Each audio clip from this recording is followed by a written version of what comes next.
എന്റെ ചോദ്യം, നിങ്ങൾ എന്തിനാണ് സഖാക്കളെ PM ശ്രീ പദ്ധതിയിൽ ഒപ്പുവെച്ചത്? അപ്പൊ ഇവര് പറയും ഫണ്ട് തടഞ്ഞു വെച്ചു. അതാണ് ഞാൻ പറഞ്ഞത്. കേന്ദ്രം ഇനി കേരളത്തിന്റെ 1 രൂപ ഫണ്ട് തടഞ്ഞു വെക്കുമെന്ന് കേട്ടാൽ സഖാക്കളെ നിങ്ങൾ ഭയക്കണം. കാരണം PM ശ്രീയുടെ ഭാഗമായി 1400 കോടി തടഞ്ഞു വെച്ചപ്പോ 2024 മധുരയിൽ നടന്ന പാർട്ടി കോൺഗ്രസ് അംഗീകരിച്ച, CPM-ന്റെ ദേശീയ കമ്മിറ്റി അംഗീകരിച്ച, ആ പാർട്ടിയുടെ സംസ്ഥാന കമ്മിറ്റി അംഗീകരിച്ച പാർട്ടി പത്രമായ ദേശാഭിമാനി ആവർത്തിച്ച് വിമർശിച്ചെഴുതിയ PM ശ്രീ എന്ന ഈ രാജ്യത്തെ കുട്ടികളുടെ മസ്തിഷ്കത്തിലേക്ക് വർഗീയതയുടെ വിഷം കുത്തിവെക്കാൻ നാഗ്പൂരിൽ RSS തയ്യാറാക്കിയ പദ്ധതി കേരളത്തിലെ സ്കൂളുകളിൽ, ഇവിടുത്തെ പാഠപുസ്തകങ്ങളിൽ, ഇവിടുത്തെ ക്ലാസ് മുറികളിൽ നടപ്പാക്കാം എന്ന് ഉറപ്പ് കൊടുത്തിട്ടാണ് പിണറായി വിജയൻ എന്ന നേതാവ് വന്നത്. ഫണ്ട് തടഞ്ഞു വെച്ചാൽ ഇപ്പോൾ PM ശ്രീ ആണെങ്കിൽ നാളെ ഈ കേരളത്തിന്റെ ഓരോ പിടി മണ്ണും RSS-ന് വിലപേശി വിൽക്കാൻ മടിയില്ലാത്തയാളാണ് കേരളത്തിന്റെ മുഖ്യമന്ത്രി പിണറായി വിജയൻ. മനസ്സിലാക്കിക്കോ നിങ്ങള്. ഇതിനകത്ത് അപകടം ഇവര് പോയി ഒപ്പുവെച്ചത് ഒക്ടോബർ മാസം 22-ാം തീയതി. പക്ഷെ കരാറിന്റെ അന്തിമ കരട് തയ്യാറാക്കുന്നതോ ഒക്ടോബർ മാസം 16-ാം തീയതി. രസകരമായ കാര്യം, ഈ ഒക്ടോബർ 16 കഴിഞ്ഞ് പിന്നെയുള്ള ബുധനാഴ്ച ഈ കേരളത്തിന്റെ മന്ത്രിസഭാ യോഗം ചേരണം. എനിക്കറിയില്ല CPI-ക്കാർ ആരെങ്കിലും ഇവിടെ ഉണ്ടോന്ന്. ഉണ്ടെങ്കിൽ അവരും കൂടി കേൾക്കണം. കേരളത്തിന്റെ മന്ത്രിസഭാ യോഗം ചേരുന്നു. അപ്പോ CPI-യുടെ മന്ത്രിമാർ സഖാവ് രാജൻ, സഖാവ് ചിഞ്ചുറാണി, സഖാവ് അനില്, 4ാമത്തെ ഒരു മന്ത്രി കൂടി. ആ സാധുവിന്റെ പേര് എനിക്ക് ഇപ്പൊ കിട്ടുന്നില്ല. എങ്ങനെയാണല്ലോ ഈ മന്ത്രിസഭയിൽ 3 പേര് മാത്രമേ ആൾക്കാർക്ക് ഓർമ്മയുള്ളൂ. ഈ 3 തന്നെ ഞാനിപ്പോ കടിച്ചു വെച്ചതാ. ഇവര് ചോദിക്കാണ്, സഖാവേ നമ്മൾ ഈ PM ശ്രീയിൽ ഒപ്പുവെക്കാൻ തീരുമാനിച്ചിട്ടുണ്ടോ? പിണറായി വിജയൻ മുഖം കൊമ്പിട്ടിരുന്നു. ഇയാൾ ഇരട്ട ചങ്കനാണ്, ഇന്ദ്രവേന്ദ്രന്മാർക്ക് തടുക്കാൻ പറ്റാത്തവനാണ്, RSS-ന്റെ ഊരിപ്പിടിച്ച വാളിന്റെ നടുവിലൂടെ നടന്നവരാണ്, ഈ പാർട്ടിയെ ലോകമെങ്ങാനും തിളങ്ങാനും വേണ്ടി അവതരിപ്പിച്ച കാരണഭൂതനാണ്, സൂര്യനാണ് എന്നൊക്കെ പറയുന്ന സഖാക്കൾ മനസ്സിലാക്കിക്കോ. സ്വന്തം മന്ത്രിസഭയിലെ 3 അംഗങ്ങൾ ആ മന്ത്രിസഭയ്ക്കകത്തിരുന്ന PM ശ്രീയിൽ നമ്മുടെ ഗവൺമെന്റ് ഒപ്പുവെച്ചാൻ തീരുമാനിച്ചോ സഖാബ് എന്ന് ചോദിച്ചപ്പോഴോ പിണറായി വിജയൻ തലകുമ്പിട്ടിരുന്നു, മിണ്ടിയില്ല. 2 ദിവസം കഴിഞ്ഞപ്പോ കേരളത്തെ ചാനലുകളിൽ വാർത്ത വന്നു. എന്താണ് വാർത്ത? PM ശ്രീയിൽ കേരളം ഒപ്പുവെക്കാൻ തീരുമാനിച്ചിരിക്കുന്നു എന്നാണ്. ആ വാർത്ത പുറത്തു വന്നതിന്റെ 2ാം നാൾ എനിക്കുറപ്പുണ്ട്, ഇവിടുത്തെ കൂറുള്ള ഒരു CPM-കാരനുണ്ടെങ്കിൽ, കൂറുണ്ട ഒരു സഖാവുണ്ടെങ്കിൽ അയാൾക്ക് താൻ വഞ്ചിക്കപ്പെട്ടിരിക്കുന്നു എന്ന തിരിച്ചറിവ് നൽകിക്കൊണ്ട് കേരളം ആ വാർത്ത കേട്ടു. എന്താണ്? ഒക്ടോബർ മാസം 16-ാം തീയതി അന്തിമ രേഖ തയ്യാറാക്കി. ഒക്ടോബർ 22-ന് കേരളത്തിന്റെ വിദ്യാഭ്യാസ സെക്രട്ടറി വാസുകി IAS ഡൽഹിയിൽ പോയി ആ കരാർ ഒപ്പുവെച്ചിരിക്കുന്നു എന്നാണ്. എന്നാ പിറ്റേ ദിവസത്തെ മന്ത്രിസഭാ യോഗത്തിൽ CPI-ക്കാർ ചോദിക്കുമ്പോ പറയണ്ടേ? പാവം ആ ഗോവിന്ദ മാഷോടെങ്കിലും പറയണ്ടേ? ഡൽഹിയിൽ ഇരിക്കുന്ന MA ബേബിയോട് പറയണ്ടേ? ആരോടും പറയാതെ, സ്വന്തം മന്ത്രിസഭയിലെ സ്വന്തം പാർട്ടിക്കാർ പോലും അറിയാതെ ഞങ്ങളുടെ നാട്ടിൽ നിന്നാണ് കേരളത്തിന്റെ വ്യവസായ വകുപ്പ് മന്ത്രി, അദ്ദേഹം കേരളത്തിന്റെ നിയമവകുപ്പ് മന്ത്രി കൂടിയാണ്, നിങ്ങളുടെ പ്രിയപ്പെട്ട സഖാവ് രാജീവ്. ആ രാജീവിന്റെ നിയമവകുപ്പ് കേരളത്തിലെ ഗവൺമെന്റിന് കൊടുത്ത ലീഗൽ അഡ്വൈസ് എന്താ? ഒപ്പുവെക്കരുത്, ഒപ്പുവെച്ചാൽ അത് കീഴടങ്ങലാവും. ഇതിന്റെ പേരിൽ പണം തടഞ്ഞു വെക്കാൻ, കേരളത്തെ ഭീഷണിപ്പെടുത്താൻ, കേരളത്തെ വരുതിക്ക് നിർത്താൻ, കേരളത്തിന്റെ ഫെഡറൽ അധികാരങ്ങളെ വെല്ലുവിളിക്കാൻ BJP-ക്ക് അധികാരമില്ല. അതുകൊണ്ട് നമ്മൾ കോടതിയിൽ പോകണം. ഈ നിയമോപദേശം കൊടുത്തത് രാജീവ് മന്ത്രിയുടെ വകുപ്പ്. ആ രാജീവ് മന്ത്രി അറിയാതെ, CPM അറിയാതെ, CPI അറിയാതെ ഒക്ടോബർ മാസം 16-ാം തീയതി PM ശ്രീ നടപ്പാക്കാൻ തീരുമാനിക്കുന്നു. ഇപ്പൊ ഇവര് ചോദിക്കുന്നത്, ദേശീയ വിദ്യാഭ്യാസ പദ്ധതിക്ക് എന്താ കുഴപ്പം? അതവിടെ നടപ്പാക്കിക്കോട്ടെ. നമ്മൾ ഇവിടെ പഠിപ്പിക്കുന്നത്, നമ്മൾ ഇവിടെ അച്ചടിക്കുന്ന പുസ്തകങ്ങളല്ലേ പ്രശ്നം? അടുത്ത വർഷം വരെ നമ്മൾ ഇവിടെ അച്ചടിച്ച പുസ്തകങ്ങൾ നമുക്ക് പഠിപ്പിക്കാം. കാരണം അത് ഓൾറെഡി അച്ചടിച്ചു പോയതാണ്. അതിനടുത്ത വർഷം കേരളത്തിലെ പാഠപുസ്തകങ്ങൾ അച്ചടിക്കാൻ ആരംഭിക്കുമ്പോ അവരവിടുന്ന് ഒരു ഇൻഡാസ് ഇങ്ങോട്ട് തരും. നിങ്ങൾ നിങ്ങളുടെ പുസ്തകങ്ങൾ പഠിപ്പിച്ചോ കേട്ടോ. പുന്നപ്ര വയലാറിനെ കുറിച്ചും കയ്യൂർ കരിവള്ളിനെ കുറിച്ചും EMS-നെ കുറിച്ചും VS-നെ കുറിച്ചൊക്കെ ആവോളം പഠിപ്പിച്ചു, ഒരു പ്രശ്നമില്ല. ആ കൂട്ടത്തിൽ ഞങ്ങൾ തരുന്ന ഈ കുറച്ച് ആളുകളെ കൂടി പഠിപ്പിക്കണം. അതാരാ? അത് ഹെഡ് ഗവാറാണ്, അത് സവർക്കറാണ്, അത് ഗോൾവൽക്കറാണ്. രാജ്യത്തെ ഇന്ത്യയിലെ തീവ്ര വലതുപക്ഷത്തിന്റെ പോസ്റ്റർ ബോയ്കളെ കുറിച്ച് കേരളത്തിലെ ക്ലാസ് മുറികളിൽ പഠിപ്പിക്കണം എന്ന് BJP ആവശ്യപ്പെടും. അങ്ങനെ ആവശ്യപ്പെട്ടാലോ അത് നിവൃത്തിയില്ല എന്ന് പറയാൻ ധൈര്യമുണ്ടോ ഇവിടെയുള്ള ആൾക്ക്? അത് കഴിയില്ല എന്ന് കർണാടകയിലെ മമതാ ബാനർജിയുടെ ഗവൺമെന്റ് പറയുന്നത് പോലെ പറയാൻ തന്റെ ഇടമുണ്ടോ കേരളത്തിന്റെ മുഖ്യമന്ത്രിക്ക്? അതുണ്ടായിരുന്നെങ്കിൽ നൂറ്റാണ്ടായി കൂടെ നിൽക്കുന്ന CPI വന്നിത് കേരളത്തിന്റെ മുഖ്യമന്ത്രി കസേരയിലേക്ക് തന്നെ കൈപിടിച്ച് നടത്തിയ പ്രിയപ്പെട്ട സഖാക്കളുടെ CPM കൊടുത്ത് പിണറായി വിജയൻ എന്ന മുഖ്യമന്ത്രി ഈ ഒത്തുതീർപ്പ് ഉണ്ടാക്കുമായിരുന്നില്ല. ഇപ്പൊ പറയുന്നത് ഞങ്ങളതിൽ നിന്ന് പിന്മാറാൻ കേന്ദ്രത്തിന് കത്തയക്കുമെന്നാണ്. CPI മന്ത്രിസഭാ യോഗത്തിൽ പങ്കെടുക്കുന്നില്ല എന്ന് പറഞ്ഞു. CPIയെ പിണറായി വിജയൻ അവിടെ പോയി കണ്ടു, എല്ലാം മസ്ലഹത്താക്കി. ഇപ്പൊ ശിവൻകുട്ടിയോട് CPIക്കാർ മാപ്പ് പറയുന്നു, CPIക്കാരോട് ശിവൻകുട്ടി മാപ്പ് പറയുന്നു. രണ്ടു കൂട്ടരും കെട്ടിപ്പിടിച്ച് ഉമ്മം കൊടുത്ത് പിരിഞ്ഞെല്ലാം സലാമത്താക്കി. സംഗതി സലാമത്തായോ? സലാമത്തായില്ല പ്രിയമുള്ളവരെ. ഇന്ന് ഈ രാജ്യത്തിന്റെ വിദ്യാഭ്യാസ മന്ത്രി പറയുന്നുണ്ട്, രാജ്യം ഭരിക്കുന്ന BJP പറയുന്നുണ്ട്.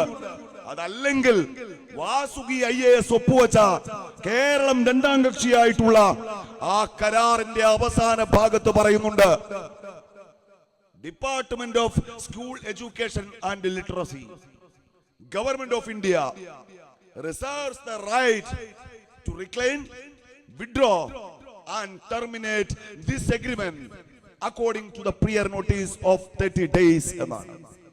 കേന്ദ്രത്തിന്റെ വിദ്യാഭ്യാസ വകുപ്പ്, കേന്ദ്ര ഗവൺമെന്റ് ഈ കരാർ റദ്ദാക്കാൻ അവകാശമുള്ളത് അവർക്കു മാത്രമാണ്. അതിന്റെ താഴെ നമ്മൾ ഒപ്പുവെച്ചു. അതും എങ്ങനെ വേണം? 30 ദിവസത്തെ നോട്ടീസ് കൊടുത്തിട്ട് വേണം. ഞാന് മാറി നിന്ന് എവിടെയെങ്കിലും ഏതെങ്കിലും ഒരു സഖാവ് എന്റെ പ്രസംഗം കേൾക്കുന്നുവെങ്കിൽ നിങ്ങളെ കൂടി വിലപേശി വിറ്റിട്ടാണ് അയാൾ കേരളത്തിന്റെ മുഖ്യമന്ത്രി കസേരയിൽ തുടരുന്നത് എന്ന് നിങ്ങളോട് പറയാണ്. പ്രിയപ്പെട്ട സഖാക്കളെ, പ്രിയപ്പെട്ട CPIക്കാരെ, നിങ്ങളെ പറഞ്ഞു പറ്റിക്കാണ് വീണ്ടും, നിങ്ങളെ ചതിക്കാണ് വീണ്ടും. ആ കരാറിൽ നിന്ന് കേരളത്തിന് പിന്മാറാൻ കഴിയില്ല. അത് ടെർമിനേറ്റ് ചെയ്യാൻ, അതിൽ നിന്ന് പിന്മാറാനുള്ള അധികാരം കേന്ദ്ര സർക്കാരിനാണ്. അതും രണ്ടാം കക്ഷിക്ക് 30 ദിവസം മുമ്പ് നോട്ടീസ് കൊടുത്തിട്ട്. ഇനി അതിൽ ഭേദഗതി വരുത്തുമെന്നാണോ? ഭേദഗതി വരുത്തണമെങ്കിൽ മ്യൂച്വൽ കൺസെന്റ് വേണം. രണ്ടു കൂട്ടരും സമ്മതിക്കണം. പിണറായി വിജയനും ശിവൻകുട്ടിയും ഇവിടെ നിന്ന് ആഗ്രഹിച്ചിട്ട് കാര്യമില്ല. അവിടെ ഇരിക്കുന്ന നരേന്ദ്രമോദിയും ധർമ്മേന്ദ്ര പ്രധാനം തീരുമാനിക്കണം. അവർ വിട്ടുവീഴ്ച ചെയ്യില്ലെന്ന്. കേരളത്തിലെ കുഞ്ഞുങ്ങളുടെ മനസ്സിലേക്ക് വർഗീയത കുത്തിവെക്കാനുള്ള ഒരു അവസരം അവര് പാഴാക്കില്ല എന്നറിഞ്ഞിട്ട് തന്നെയാണ് സഖാവേ നിങ്ങള് ഈ കേരളത്തെ പിന്നിൽ നിന്ന് ചതിക്കുന്ന മട്ടിൽ ആ PM ശ്രീ കരാറിൽ ഒപ്പുവെച്ചത് എന്നാണ്. എന്ന് വെച്ചാൽ ഇനി തിരിച്ചു വരാൻ കഴിയാത്ത, ഇനി വീണ്ടെടുക്കാൻ കഴിയാത്ത വലിയ ഒരു ചതിയിലേക്ക് ഇയാൾ കേരളത്തെ കൊണ്ടുപോയിരിക്കുന്നു എന്നതാണ്. നമ്മുടെ കുട്ടികളുടെ പാഠപുസ്തകങ്ങളിലേക്ക്, നമ്മുടെ കുഞ്ഞുങ്ങളുടെ പാഠപുസ്തകങ്ങളിലേക്ക് RSS നേതാക്കന്മാരെ കുറിച്ചുള്ള പാഠഭാഗങ്ങൾ കടന്നു വന്നാൽ, RSS കുത്തിവെക്കുന്ന വിഷം നമ്മളുടെ പൊന്നുമക്കളുടെ മനസ്സിൽ കളർന്നാൽ എന്ത് സംഭവിക്കുന്ന അറിയോ നിങ്ങൾക്ക്? ഞാൻ ആദ്യം സൂചിപ്പിച്ചതുപോലെ ഞാൻ ഇവിടേക്ക് വരുമ്പോ അവിടെ ഒരു ക്ഷേത്രത്തിന്റെ പേര് കണ്ടു. ആ ക്ഷേത്രത്തിന്റെ ഗോപുരവാതിൽ കണ്ടു. തേഞ്ഞിപ്പാലത്തെ മുസ്ലിം ലീഗിന്റെ പ്രവർത്തകന്മാർ, ഇവിടുത്തെ നീലോൽപ്പാലത്തെ യൂത്ത് ലീഗിന്റെ പ്രവർത്തകന്മാർ, നമ്മള് ആ ക്ഷേത്രത്തിന്റെ മുറ്റത്ത് ഒരു ചെറിയ ചീളുകല്ലും പോലും വീഴാതിരിക്കാൻ കാവലാണ്. നമ്മുടെ പള്ളികൾക്ക്, നമ്മുടെ മിനാരങ്ങൾക്ക് അവരാണ് കാവൽ. അങ്ങനെ സാഹോദര്യത്തോടെ നാം ജീവിച്ച ഈ നാട്ടിൽ നമ്മുടെ മക്കളുടെ മനസ്സിലേക്ക് RSSന്റെ വിഷം കയറി ചെന്നാൽ, ഞാൻ ആദ്യം സൂചിപ്പിച്ചതുപോലെ ഒരു ക്ഷേത്രത്തിന്റെ ഗോപുരവാതിലിൽ ഐ ലവ് മുഹമ്മദ് എന്ന് എഴുതി വച്ചിട്ട് ആ നാട്ടിൽ കലാപം ഉണ്ടാക്കാൻ ശ്രമിക്കുന്ന സംഘപരിവാറുകാരൻ നമുക്കിടയിലും ഉണ്ടായി വരും എന്നതാണ്. ആ വലിയ അപകടത്തിലേക്ക് ഇവർ കേരളത്തെ കൊണ്ടുപോയി. ഇപ്പൊ ചോദിക്കുന്ന ഒരു ചോദ്യം നമ്മളോടൊക്കെ ചോദിക്കും, രാജസ്ഥാനിലെ കോൺഗ്രസ് ഗവൺമെന്റ് ഒപ്പിട്ടില്ലടോ. അല്ലടോ, ഞാൻ ചോദിക്കട്ടെ, രാജസ്ഥാനിലെ കോൺഗ്രസുമായി ഞങ്ങൾ ലീഗിന് എന്താ ബന്ധം? നിങ്ങളൊന്ന് പറയും. ഞങ്ങൾ അവിടെ കോൺഗ്രസിന്റെ കൂടെ ഉണ്ടോ? ഞങ്ങൾക്ക് കോൺഗ്രസ് അവിടെ സീറ്റ് തന്നോ? ഇല്ലല്ലോ. ഞാനിത് ചോദിക്കാൻ കാര്യം, നിങ്ങൾ ഈ പറയുന്ന രാജസ്ഥാനിലെ കോൺഗ്രസ് അവരുടെ വോട്ട് വാങ്ങിയതാരടോ? അവരുടെ വോട്ട് വാങ്ങിയതാരാ? ഇത് ഒപ്പുവെച്ച അശോക് ഗെഹ്ലോട്ടിന്റെ മന്ത്രിസഭയ്ക്ക് പിന്തുണ കൊടുത്തതാരാ? CPMന് രാജസ്ഥാനിൽ 2 MLA-മാരുണ്ട്. ആ 2 MLA-മാരും അശോക് ഗെഹ്ലോട്ടിന് പിന്തുണ കൊടുത്തവരാണ്. ഇത്തവണത്തെ പാർലമെന്റിൽ ഈ കേരളത്തിൽ നിന്ന് പോയ രാധാകൃഷ്ണന് പേടിക്കൂട്ടിന് പേടിച്ച് വരച്ചൊറ്റക്കിരിക്കാതിരിക്കാൻ പിന്നെയും 3 പേരുണ്ട്. 2 പേർ തമിഴ്നാട്ടിൽ നിന്ന്, ഒരാൾ രാജസ്ഥാനിൽ നിന്ന്. ജയിച്ചത് ചുറ്റിക്കാരുവാൽ നക്ഷത്രത്തിൽ ജയിച്ച ആളിന്റെ പേര് അമ്ര റോ. അവിടെ CPMകാരാകെ 10 പേര് തികച്ചില്ല. അംബ്രാറാമിനെ രാജ്യത്തിന്റെ പാർലമെന്റിലേക്ക് വിജയിപ്പിച്ചയച്ചത് രാജസ്ഥാനിലെ കോൺഗ്രസ്സുകാരോടോ? രാജസ്ഥാനിലെ കോൺഗ്രസ് ചെയ്തതിന് ഞങ്ങളെക്കാൾ മറുപടി പറയാൻ ഉത്തരവാദിത്തം നിങ്ങൾക്ക്. കാരണം ഇന്ത്യൻ യൂണിയൻ മുസ്ലിം ലീഗിന്റെ പെട്ടിയില് രാജസ്ഥാനിലെ കോൺഗ്രസിന്റെ ഒരൊറ്റ വോട്ടില്ല. CPM-ന്റെ പെട്ടിയില് രാജസ്ഥാനിലെ കോൺഗ്രസിന്റെ വോട്ട് 6 ഉണ്ട്. അതിന്റെ കണക്ക് നിങ്ങൾ പറഞ്ഞാൽ മതി, ഞങ്ങളോട് ചോദിക്കണ്ട. ഞാൻ പറയുന്നത് ഇമ്മട്ടിൽ രാജ്യം പിടിച്ചടക്കാനുള്ള RSSന്റെ അജണ്ട ഈ കേരളത്തിൽ നടപ്പാക്കാൻ അവസരം കൊടുത്തിട്ട് മൂപ്പരെ ബഡായിട്ടായിരുന്നു. അതുകൂടി ഓർക്കണം കേട്ടോ, നമ്മൾ മറന്നു പോകരുത്. നമുക്ക് കുറച്ച് മറവി കുടുങ്ങി എന്ന ധൈര്യത്തിലാണ് മൂപ്പരിപ്പ മിനിഞ്ഞാന്ന് വന്നിട്ട് ഈ ദീപാവലിക്കും ഓണത്തിനും വിഷുവിനൊക്കെ നമ്മൾ പടക്കം വാങ്ങി അല്ലെ പൊട്ടിക്കാൻ. പെരുന്നാളിന് ഇവിടെ ഉണ്ടോന്ന് അറിയില്ല, ഞങ്ങളുടെ അവിടെ ചില കുട്ടികൾ പെരുന്നാളിന് പൊട്ടിക്കും. പെരുന്നാളിന് പൊട്ടിക്കാൻ വാങ്ങി വെച്ച പടക്കം നിവൃത്തി കെട്ടിട്ട് 27 അവര് പൊട്ടിക്കേണ്ട അവസ്ഥ കേട്ടിട്ട് നിങ്ങള്. പിണറായി വിജയൻ മിനിഞ്ഞാന്നുണ്ടതാ ഈ PM ശ്രീയിൽ നാണം കെട്ടപ്പോ മൂപ്പര് വന്നിട്ട് എല്ലാം കൂടി ഒന്നാകെയും കൂട്ടി. പെൻഷൻ 2000, ആശാ വർക്കർമാരുടെ ശമ്പളം 1000 കൂട്ടി. പെൻഷനൊക്കെ 2000 കൂട്ടിയിട്ട് ഇന്ന് സംസ്ഥാന ധനകാര്യമന്ത്രി പറയാണ്. എന്താ പറയുന്നത്?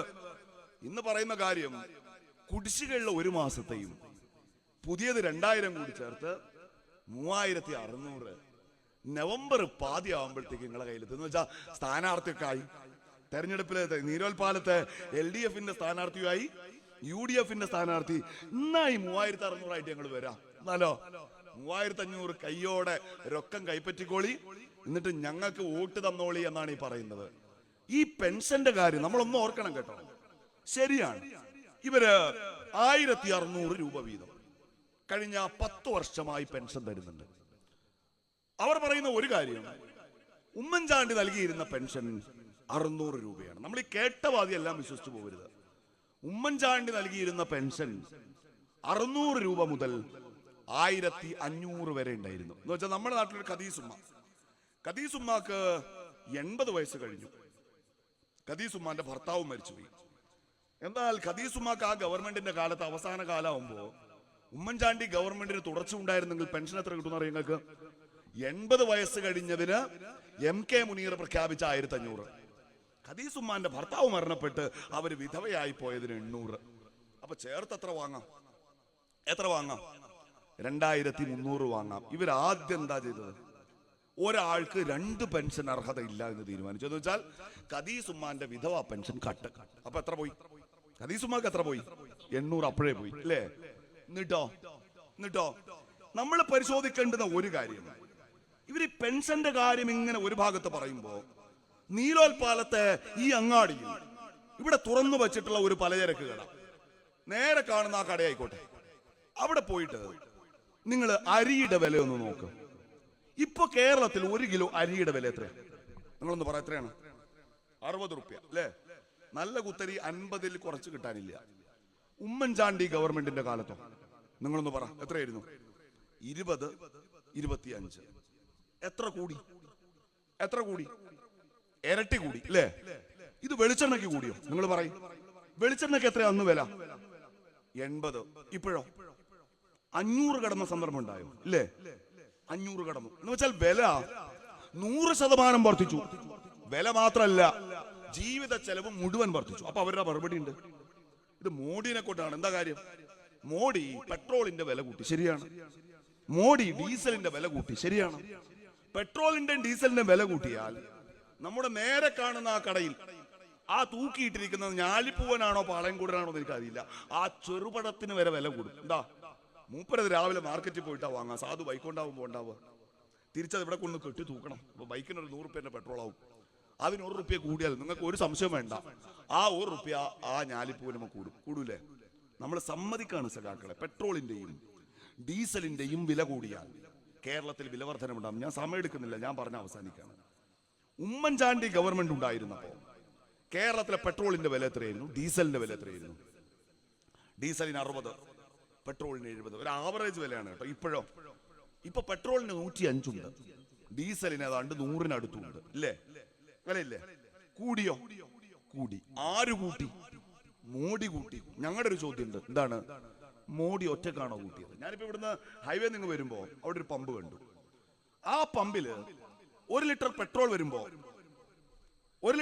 വരുമ്പോ ആ പെട്രോളിന്റെ കോസ്റ്റ് എന്ന് വെച്ചാൽ അതിന്റെ ക്രൂഡ് ഓയിൽ കൊണ്ടുവന്ന് കൊച്ചിൻ റിഫൈനറിയിൽ അത് ശുദ്ധീകരിച്ച് അത് പെട്രോളാക്കി, അത് ഡീസലാക്കി, അത് കണ്ടെയ്നറിൽ കയറ്റി, ടാങ്കറിൽ കയറ്റി നിങ്ങളുടെ തേഞ്ഞിപ്പാലത്തെ പെട്രോൾ പമ്പിൽ എത്തുമ്പോ 1 ലിറ്റർ പെട്രോളിന് ചെലവാകുന്ന രൂപ 66 രൂപ എന്നാണ് കണക്ക്. എത്ര?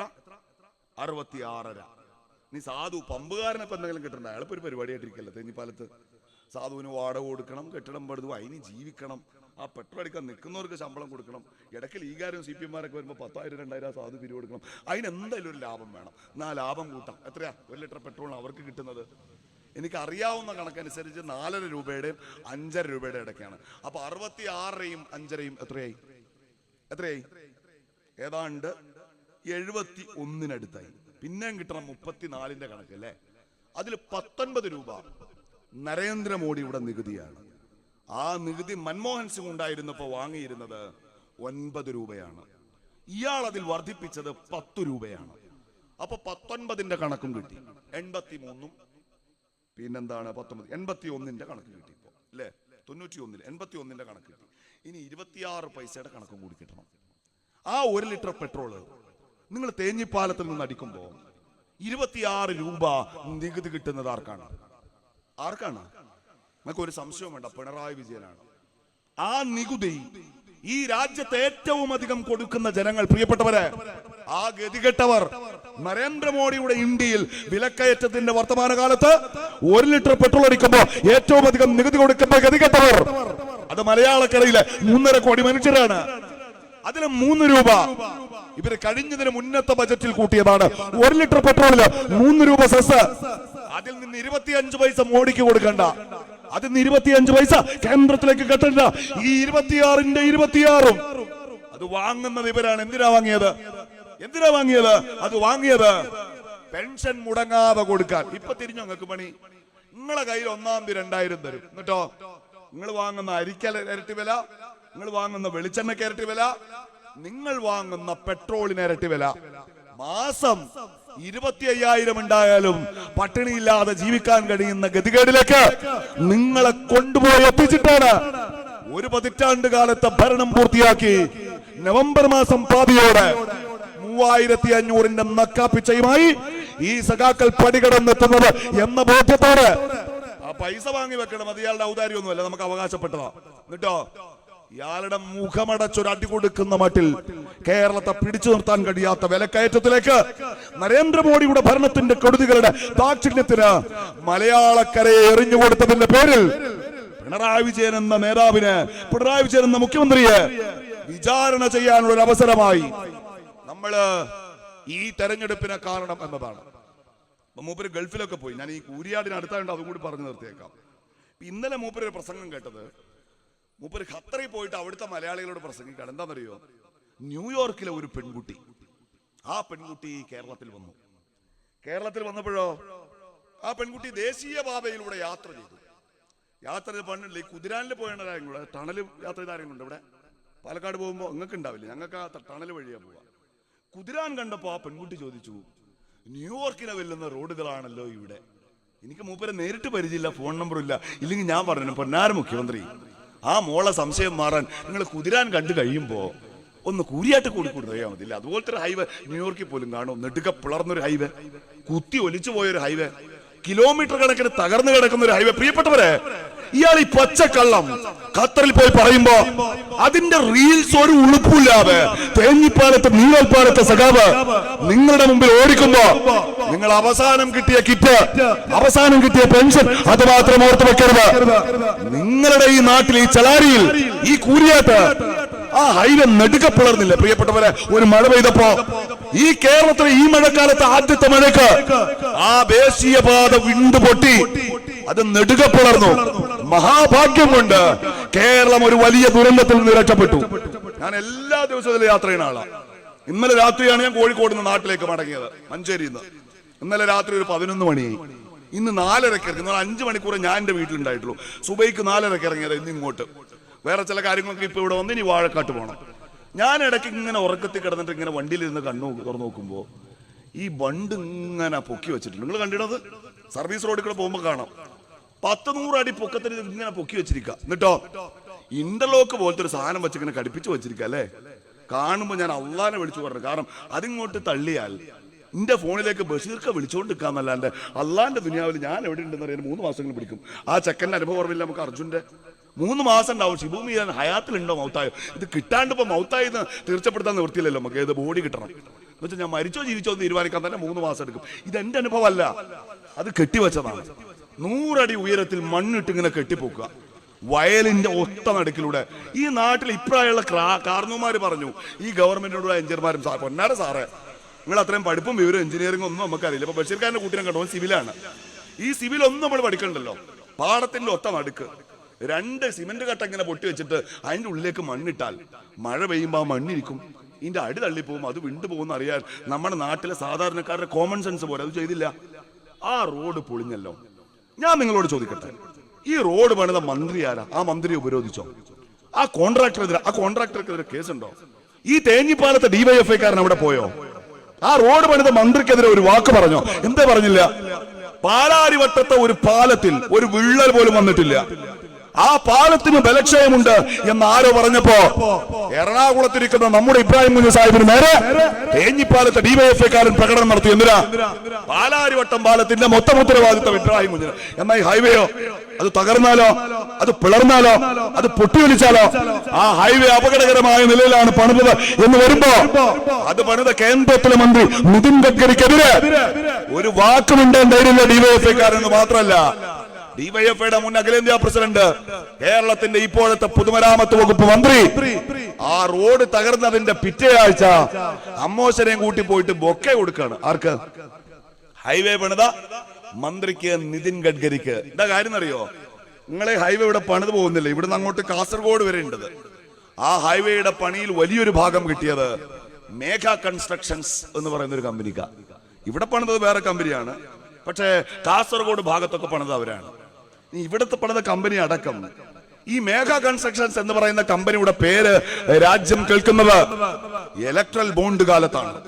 50 കോടി രൂപയാണ് ആ കമ്പനി രാജ്യം ഭരിക്കുന്ന BJPക്ക് കൊടുത്തത്. ഞാൻ നിർത്തുകയാണ്. അപ്പൊ BJPക്ക് 50 കോടി കിട്ടി. പ്രിയപ്പെട്ട സഖാവേ, ഷിബു മീരാൻ ഇവിടെ നിന്ന് ചങ്കത്ത് കൈവച്ചു പറയുന്നത് സത്യമാണ്. നിങ്ങളുടെ പാർട്ടിക്ക് കഴിഞ്ഞതിന് മുന്നത്തെ വർഷം സംഭാവന ലഭിച്ചവരുടെ പട്ടിക വെബ്സൈറ്റിൽ ലഭ്യമാണ്. ഷിബു മീരാനും ലീഗ് ഉണ്ടാക്കിയ രേഖയല്ല.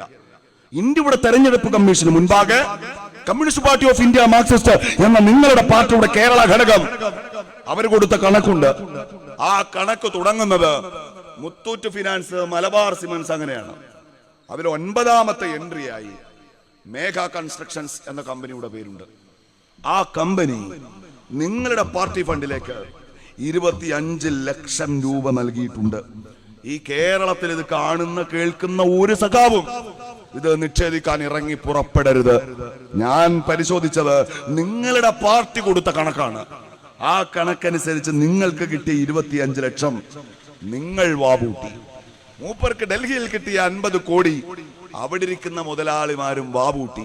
ഈ കാണുന്ന ഹൈവേയുടെ മറവിൽ പ്രിയപ്പെട്ടവരെ, എന്റെയും നിങ്ങളുടെയും നികുതി പൈസ ഇവർ ഒത്തുചേർന്ന് അടിച്ചു മാറ്റിയത് കോടിക്കണക്കിനാണ് എന്ന തിരിച്ചറിവ് ഈ അഴിമതിയിൽ, ഈ വർഗീയ രാഷ്ട്രീയത്തിൽ ഇവർ പങ്ക് കച്ചവടക്കാരാണ് എന്ന ബോധ്യത്തോടെ വേണം വരാനിരിക്കുന്ന തെരഞ്ഞെടുപ്പിനെ നിങ്ങൾ നേരിടാൻ. അവസാനിപ്പിക്കുന്നു. അഭിവാദ്യങ്ങൾ. ജയ് മുസ്ലിം.